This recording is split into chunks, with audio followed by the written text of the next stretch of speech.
madaxweynaha la doortay muuse biixi cabdi waxa uu wax yar kadib markii natiijada doorashada lagu dhawaaqay galabta waxa uu kula hadlay warbaahinta gurigiisa Hargeysa ayuu siiyey waraysigiisii ugu horeeyay madaxweynaha la doortay waxa aanu ugu horeyn weydiiyey dareenkiisa. bismillaahi raxmaani raxiim alxamdulilah dareenkaygu waa wanaagsan yahay culays badan waan dareemaya. muxuu yahay culayskaasi? waa ummadda iyo dalka dhan xilkiisii oo lagu dhiibay oo xaaladiisana og tahay dalka oo dal dee aan cid ictiraafsanayn oo dalalka adduunka ugu dhaqaale yar ah oo u baahan hawl badan iyo xil badan shaqalaantu ku badan tahay dee xil badan baan dareemaya. waxaad ka warantaa tartan baad la gashay laba xisbi xisbiga mucaaridka ee wadani oo cabdiraxmaan maxamed cabdilaahi cabdiraxmaan ciro iyo xisbiga mucaaridka ee u cid injineer faysal cali waraabe guddiga doorashooyinku hadday ku dhawaaqeen oo ay sheegeen inaad adigu ku guulaysatay madaxweynihii somalilan iyo madaxweyne ku-xigeenka cabdiraxmaan cabdilaahi ismaaciil saylici olala la soo galay waa la kala qaybsamay muxuu qorshahaagu yahay sidaad dadka u bidayso? qorshaha koowaad waxa weeye somaliland waa mid kii codeeyey iyo kii iga codeeyey iyo kii ka aamusay intaba waa somaliland maanta way siman yihiin madaxweynena dalkao dhan bixil ka saaran yahay muwaadin kastaaba xaq dastuuri u leeyahay markaa maanta dee anigu odaygii somaliland baa layga dhigay waa lay karaameeyey waxaan leeyahay ummadda somaliland sinaan iyo cadaalad in wixii hawlo aan ugu qabto wixii tartana soo dhex maray xanaftiina la iloobo ninkii wax tirsanayaana si walaaltinimo iyo gacoonaltinimona fidinayaa in la wada hadlo wuxuu garleeyay loo qaado wixii qaldanna si wanaagsan loo wada hadlo somaliland waxay ku soo caalamaashay isu tanaasul walaaltinimo isafgarad ilaahay waxaan kala jirayna saa inoogu dhammaato xisbiyada waa hambaleynayaa madaxdooda waa hambaleynayaa xisbiga wadaniyo cabdiraxmaan iyo faysal iyo ku-xigeenadooda tartan wanaagsan oo turaalo leh oo somaliland maan ii soo galeen tartanka hadduu dhammaadina walaaltinimadii iyo dalkan wada dhisano iyo qadarin iyo odatinimo ixtiraam baanu hayaa waxaan leeyahay somaliland waxa ka dhexeeya wada leedahay isla ogoshahay ayaa ka badan wax isku khilaaf karto cadow badan bay leedahay waxaan u baahannahay inaanu maanta midnimo haddii alla hawshaasaan geliyaa kowey ah. sidee baad markaa wadadeed maraysaa xisbiga mucaaridka ee wadani waxay tirsanayaan tabashooyin waxay sheegeen oo ay shaki geliyeen xataa in xalaal ay tahay in doorashadan aad ku heshay imaka madaxweynenimada oo ay sheegeen in musuq maasuq uu jiray sidee baad markaasi aad ku hanan kartaa dadkii aad u daweyn kartaa? horta qof walba wax tirsanayo waxa ka weyn somaliland xisbiga wadani madaxdiisa iyo gudoomiye cabdiraxmaan iyo ku-xigeenkiisu waxay u tartamayeen inay somaliland hore u mariyaan iyadoo mid ah oo nabada tii umaan ula tegayaa insha allah waan ka wada shaqayn doonaa waanu iska afkan doonaa. haddaan ku siiyo in yar daqiiqado maxaa fariintii ugu horeysay ee shacbiga aad u diraysaa ay tahay somaliland iyo guud ahaanba geeska? horta shacbiga somaliland waxaan u dirayaa qof ma guulaysan xisbi gaarina ma guulaysan dhammaan somaliland baa guulaysatay waa tallaabo horumara oo ay somaliland qaaday dhammaan shacbiga waanu mahadnaqayaa xisbiyada mucaaradkana waa mahadnaqaya xisbiga kulmiye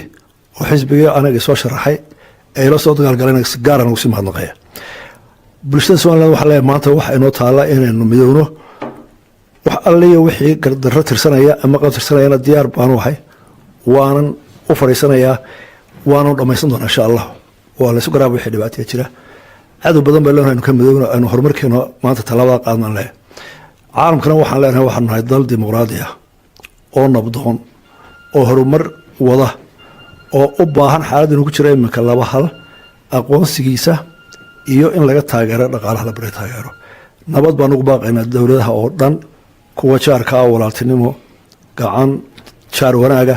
nabada wada shaqayn ugu baaqaya kuwa jaarka iyo caalamkao dhanba. aad iyo aad baad u mahadsantahay muuse biixi cabdi madaxweynaha cusub ee somaliland. dhammaan baa dadweyneeyeen waxay ku dhawaaqayaan siyaasiga dhataye wadanka dhiigga u shube wixiisa u mirayo xilkii ku dhibane musow dhidibka u adke xilkii ku dhibane qaranka dhidibka u adke. gudoomiyaha guddiga doorashooyinka somalilan cabdilqaadir iimaan ayaa xaflad lagu qabtay xarunta guddigaasi oo ay kasoo qayb galeen haldoorka somalilan iyo xisbiyada inkasta oo xisbiga mucaaridka ee wadani aanay goobjoogayaashiisii aanay ka muuqan xafladaasi oo aanay ka soo qayb galay oo wuxuu kaga dhawaaqay natiijada doorashadii lagu qabtay Soomaaliland 13 bisha November cidda ku guuleysatay waxaana uu sheegay in madaxweyne uu ku guuleystay Muuse Biixi Cabdi oo xisbiga talada haya kulmiye ah madaxweyne xigeenna uu ku guuleystay Cabdiraxmaan Cabdilaahi Ismaaciil Saylici sidan ayuu ku dhawaaqay komishanka doorashooyinku waxa uu ku dhawaaqayaa isagoo cuskanaya qodobka 4-6aad firqadiisa afraad ee xeerka doorashada madaxtooyada iyo golayaasha deegaanka in tartankii madaxtooyada ee qabsoomay 13 November 2017 ay ku guuleysteen murashaxiinta xisbiga kulmiye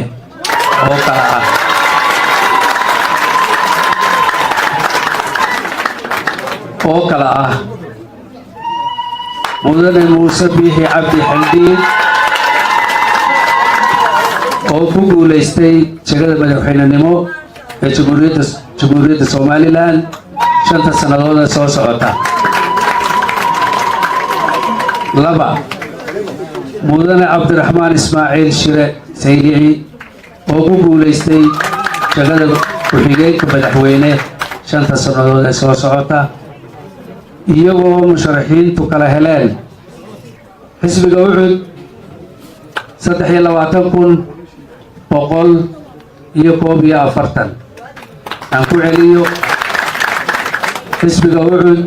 23,141 cod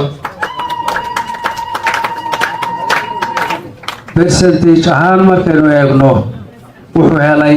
4.7% boqolkiiba. xisbiga kulmiye wuxuu helay 305,909 cod. aan ku celiyo xisbiga kulmiye wuxuu helay 305,909 cod oo boqolay u noqonaysaa 55.19 boqolkiiba. xisbiga wadani wuxuu helay 226,029 aan ku celiyo 226,029 cod oo u dhiganta boqolay 40.73 boqolkiiba. waxaanu ku cadaynaynaa haddaan nahay komishinkii doorashooyinka qaranka in uu mudane Muuse Biixi Cabdi iyo Cabdiraxmaan Saylici ku guuleysteen madaxweyne iyo madaxweyne ku-xigeen. wabilaahi towfiiq wasalaamu calaykum waraxmatullaahi wabarakaatu. munaasabadaasi oo soo dhamaatay goor dhaweyto ayaa waxaa ka qayb galay dad badan isla markaana waxa ay taageerayaasha xisbiga talada haya kulmiye ay bilaabeen dabaaldegyo oo wadooyinka ay isugu soo baxeen. waxaa inoo soo socda waa kuma madaxweynaha cusub balse doorashadan ka dhacday Soomaaliland sidee looga arkaa deegaanada kale ee Soomaalida. aan ku horeyno magaalada Garoowe wariye Axmed Cawil ayaa mikrofoonka la dhex maray. magacayga waxa la dhahaa Duni Maxamed Guulato. doorashada Soomaaliland wax wanaagsan baa ka muuqda oo Soomaali oo dhammi ay ku dayan kadho inteeda kale. iyagana waxaan leenahay wixii haatan wanaagsan oo qabateen waa wax wanaagsan oo ummadda Soomaaliyeed oo wada qabateen in kala si gaar ah in khusaya. inagu Puntland ahaan waxaynu u baahannahay inaynu iyagana waxay wanaagsan kaga dayano siyaabaha qaybtood loo kaambay gareynayay oo qabiil badani ka muuqdo oo dhibaato badani ka muuqata iyada ruuxeeda inaynan ka qaadanay wixii wanaagsan oo ina khuseyn kara waa wixii si dimuqraadiya oo feera oo nabadgelyo ku jidho oo nabadgelyadu waliba ay ugu horeyso baan oran lahaa anigu baa in laga qaato u baahan. bismillaahi raxmaani raxiim. magacaygu waa Aamina Maxamed Saciid ku nool magaalada Garoowe. waxaan ugu hambalyeynaa doorashada Soomaaliland inay si nabadgelyo ugu dhamaatay walaalaheen. waxaan maamulada kale Soomaaliya ka jira ugu darayaa in laga baxo doorashada baarlamaanka oo loo gudbo xisbiyo dimuqraadiya sida heer Soomaaliland. taasna waa mid ku dayasho mudan ee u baahan in lagu daydo. bismillaahi raxmaani raxiim. Cabdirasaaq Nuux Cabsaaq dheer magacayga. horta waa tallaabo ku dayasho mudan guud ahaan Soomaaliya markaan aan xoogaa fiirino qaabka ay doorashadu socotay waxay ahayd 80% aniga way la saxsanayd balse waxaa looga baahan yahay shacabka reer Soomaaliland inay dulqaad muujiyaan ay ku kalsoonaadaan guddigii doorasho aan u maleynay in ahaayeen guddi qaabkay u shaqeynayeen ay ka muuqatay saxsanaan bismillaah alxamdulillaah rabbil caalamiin niyahow wallaahi waan inay doorashadu si nabadgelyo ugu dhammaatay reer Soomaaliland waan bogaadinayaa xoogaa waxaad moodaa in fadqalalo iyo ay doorashadaas buuq keentay laakiin waxaan u rajaynayaa nabadgelyo inay nabadooda ilaashadaan doorashada sidii quruxda badneed ay u qabsadeenna ay ku sii wadaan waxyaabaha kale oo ay kala tabanayaan oo dhexdooda aan ay si nabadgelyo ku dhameystaan xisbiyada ka jira deegaankaas. السلام عليكم ورحمة الله وبركاته مقعيقة ونجح اسماعيل علي وكسو هادليسا عاصمة بوتلان قارهان قروي وحنا آذوقو هنبليان يا أو هنبليان سفي عن وصلنا ودا أودريا سوماليان دورشتا سفي عن أيوغا قوليستين marka waxaan si fiican dana ugu rajeynayaa in magaalada khalkhal iyo khilaafaad aysan gelin dadkii laga guuleystay marka aad baan soo dhaweynaya soo dhaweyn wacan markana muqdisho iyo sida doorashada loo arko iyo Ibraahim Maxamed aadan wariyaha BBC-da magacayga waxa la yiraahdaa Maxamed Cabdi Shire runtii marka hore waxaan bogaadinayaa doorashada ka dhacday Soomaaliland farxad weyn ayeen runtii u tahay ummadda Soomaaliyeed oo dhan runtii waxaan arkaa in ay tahay natiijo la filayay saameynteedana runtii ku leedahay xalaalnimada doorashadaas waxaan u arkaa in ay tahay in guddiga doorashooyinka ee reer Soomaaliland ay si fiican wax u fiiriyaan sababtoo ah waxa yani isku mid noqonaya hadaladii mucaaradka iyo natiijada soo daahday waxyaabo badan ayaa shaki la gelin karaa magacayga waa Mustafa Maxamuud Maxamed doorashada Somaliland uu ku soo baxay Muuse Biixi runaantii Muuse Biixi waa nin SLM-ta ka tirsanaa kooxdii jamaacada ahayd Somaliland waxay ka mid tahay Soomaaliya rajaynayo inuu Somaliland iyo Soomaaliya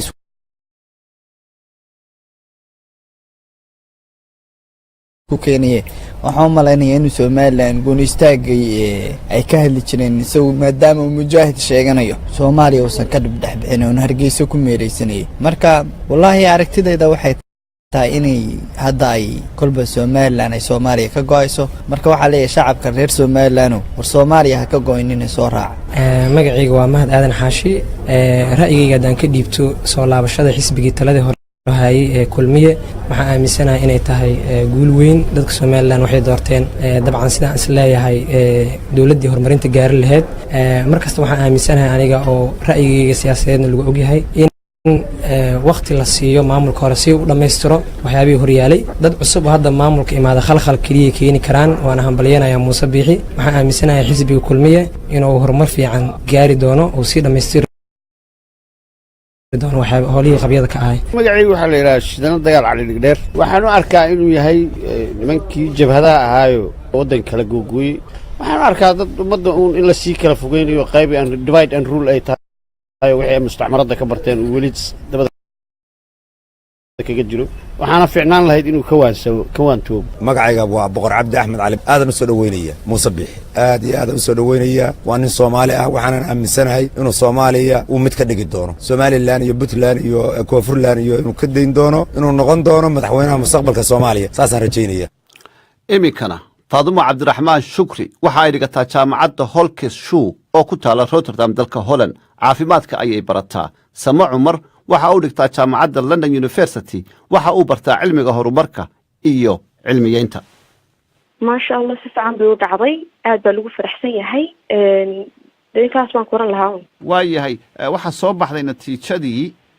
laakiin in uu muran ka yimaado ayaa muuqda murankaasi Somaliland wax ma yeelaya may waxba ma yeelayo waa laga faa'iideysanayaa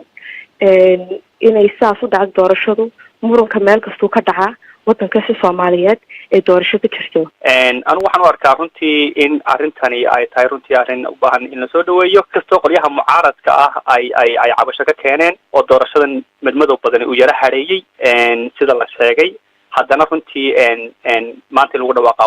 waa arrin wanaagsan xisbiyada mucaaradka ah ee cabanaya runtii xaq bay u leeyihiin inay cawdaan oo ay cabashadooda soo bandhigaan waa wadan dimuqraadiya Somaliland laakiin waxa u banaan imika inay maraan sifooyinka sharciga ah nabadgelyada iyo maaragtay iyo dimuqraadiyadda waddanka ilaaliyaan dee waxyaabo badan oo midmado badan waa jiraan runtii oo aan indhaha laga qarsan karaynin oo meesha ka dhacay dee guddida commissionka qudhooduna way sheegeen in khaladaad xaggooda xitaa uu ka yimi ay jiro oo buugtii codeynta qaar ay gacantooda ka baxay way jiraan khaladaad laakiin marka loo eego mandaqada ay somaliland ku taalo iyo awoodda somaliland ee xadidan runtii waxaan u arkaa in meeshaas wax wanaagsan ay ka dhaceen waa hagaag kuwaasi waxay ahaayeen qaar ka mid ah dadka degan deegaanada kale ee soomaaliya iyo weliba qurbaha iyo sidii ay u arkayeen doorashadii dhacday 13 Noofembar. dhegaystayaal waxaa inoo soo socda injineer Faysal Cali Waraabe gudoomiyaha xisbiga UCID iyo waxa uu ka yiri natiijada doorashada balse madaxweynaha cusub ee loo doortay Somaliland waa kuma madaxweynaha cusub ee la doortay ee Somaliland oo noqonaya madaxweynihii shanaad Muuse Biixi Cabdi waxa uu ku dhashay miyiga magaalada Hargeysa sanadii 1948 wuxuu ii sheegay in uu waxbarashadiisii malcamada Quraanka tii dugsiga hoose iyo dhexeba uu ku qaatay magaalada Hargeysa dugsiga sare ee Camuud ee Boorama ayaa uu waxbarashadiisii dugsiga sarena uu ku dhamaystay 1970 kadibna waxaa loo qaatay sarkaal ciidanka cirka ah ee Soomaaliya isagoo 1970 ilaa 1973 waxbarasho sarkaalnimo ku soo qaatay midowgii Sovieti markii uu ku soo noqday dalka Muuse Biixi waxa uu ka hawlgalay saldhigyadii ciidanka cirka ee militariga ee Soomaaliya sida Ballidogle Baydhabo iyo xaruntii dhexe ee ciidanka cirka ee Muqdisho madaxweynaha la doortay Muuse Biixi Cabdi waxa uu 1981 ilaa 1982 ku soo qaatay tababar xagga ciidanka cirka ah ee saldhigga militariga ee dalka Mareykanka ee gobolka Ohio ee lagu magacaabo Dayton Air Base Muuse Biixi Cabdi waxa uu mar kale 1983 ilaa 1985 uu tababar kale oo sarkaalnimo sare ah uu ku soo qaatay akadeemiyada gobolka Virginia ee dalka Mareykanka ee lagu magacaabo Fort Lee Colonel Muuse Biixi Cabdi madaxweynaha la doortay ee Somaliland markan kuma uu noqon dalkii Soomaaliya ee waxa uu toos uga degay dalka Ethiopia isagoo ku biiray jabhadii SNM ee dagaalka kula jirtay dawladii Maxamed Siyaad Barre 5tii bishii May 1985 madaxweynaha la doortay Muuse Biixi Cabdi oo kamid ah saraakiishii dhinaca militariga ee ugu magaca dheeraa SNM waxa lagu xusuustaa sida uu u hagay shirweynihii Balligubadle ee 1990 ee SNM ay ku dooranaysay hogaanka cusub iyadoo gudoomiye ka ahaa shirkaasi waxaana halkaasi lagu doortay in uu noqdo gudoomiyaha cusub ee SNM xilligaasi 1990 Allah naxariistay Cabdiraxmaan Axmed Cali Cabdiraxmaan Tuur iyadoo xilkiina uu wareejiyay halkaasi uu 6 sano uu soo hayay gudoomiyihii hore Axmed Maxamed Maxamuud Silaayo waa kan Muuse Biixi oo shirweynahaasi hagayay waa iska caado siyaasadda ka mid tahay dimuqraadiyadda ka mid tahay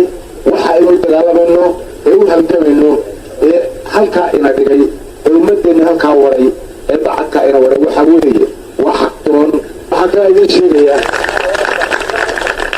oo aan ballan idinka qaadaya inaan si buuxda hawshaydii iyo xilkii isaaraa imikana isaaran oo kulligeyna wara saaran aan wari doono aan la shaqayn doono sideed iyo dacda ugu jirto hogaanka cusub maamulka cusub iyo halganka intaba hawsheeda halkii aan kaga jiri doono markii dawladii dhexe ee Soomaaliya ay burburtay ee Somaliland goonida ay isu taagtay waxa uu noqday oo uu ku soo caan baxay wasiirkii arrimaha gudaha ee Somaliland dawladii madaxweyne Maxamed Xaaji Ibraahim Cigaal 5tii bishii May 1993 lagu soo dhisay magaalada Boorama halkaasi oo lagu xusuusto Muuse Biixi inuu kaalin weyn ka qaatay hubdhigistii maleeshiyaadkii qabaa'ilka madaxweynaha la doortay Muuse Biixi Cabdi waxa uu ka mid noqday guddiga fulinta markii la aasaasay xisbiga kulmiye ee mucaaridka bishii May 2002 isagoo gudoomiye ku-xigeenka koowaad loo doortay 2008 Muuse Biixi Cabdi waxa loogu doortay shirweynihii xisbiga talada haya ee Somaliland ee kulmiye ee 10 Noofembar ee 2015 lagu qabtay magaalada Hargeysa in uu noqdo gudoomiyaha iyo murashaxa xisbiga kulmiye ee jagada madaxweynenimada waxaana ka mid ah hadaladiisii isagoo markaasi ka hadlayay shirkaasi waxaan u mahadnaqayaa dadkii golaha dhexe iyo shacbi weynihii ku taageerayay ee mas-uuliyadda ay saaray ee maamusana waan u mahadnaqaya ilaahayna waxaan ka rajaynayaa inuu xilka i fududay iyagana waxaan ka baryaa inay talo iyo waxqabashaba ila garab joogaan xagga dalalka jaarka siyaasadda ka waran nasiib darra mandaqadan aan ku noolay maanta way gubanaysaa yaman wax ka socda waad arkaysaa Soomaaliya wax ka socda waad arkaysaa waxaa dhoofayo waa Djibouti iyo Ethiopia labadabana xiriir wacan baan leenahay waliba waxaan aaminsanahay in ay labada geeska africa oo dham iskaashado in africa oo dham iskaashato in la fududeeyo maaragtay habka ganacsiga iyo xuduudaha iyo cashuuraha iyo in laga wada shaqeeyo nabadgelyada guud muuse biixi cabdi waxa uu ku hadlaa luqadaha ingiriisida carabida iyo ruushka wuxuu qaatay dibloomka sare ee cilmiga xalinta khilaafaadka 2008 ilaa 2010 ee jaamacadda Hargeysa madaxweynaha la doortay ee Soomaaliland Muuse Biixi Cabdi waxa uu leeyahay 2 xaas iyo 7 caruur ah 3 wiil iyo 4 gabdhood